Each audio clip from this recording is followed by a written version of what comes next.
The, the incredible scene, Leo, where you're trying to find your car and making your way to your car. Oh. I mean, It's his.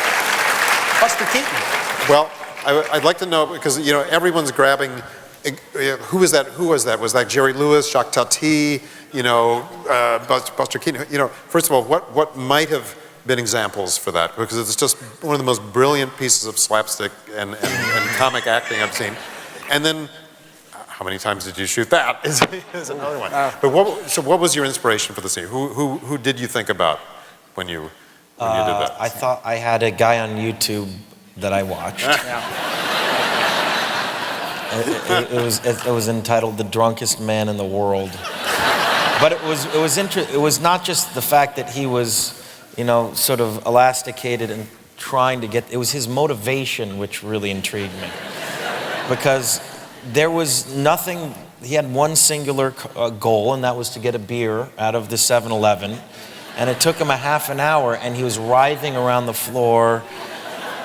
Just trying, and the guys watching him, and people are scratching their heads saying, "What are you doing?" And he just wouldn't stop reaching for something that was a life-sustaining force for him.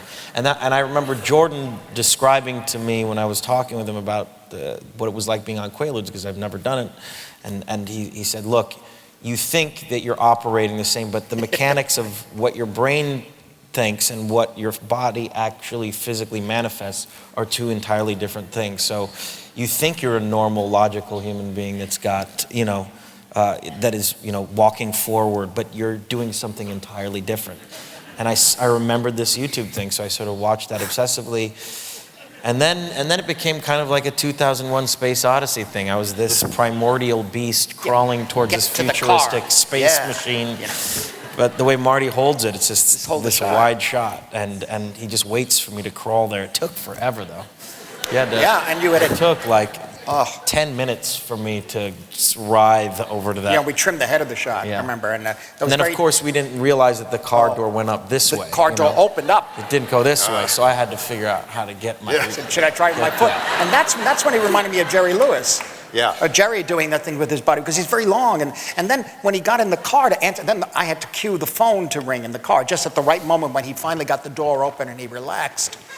And suddenly, ring, you know, and he goes, "Arr!" And he gets up and he crawls into the car. And what we didn't plan on, but was perfect, was that his feet were outside the car, outside the door. And so the car looked like a face, like the face, and the 2 feet were the conversation that he was having on the phone with his wife. "Where are you?" You know? And so all of that just held the shot.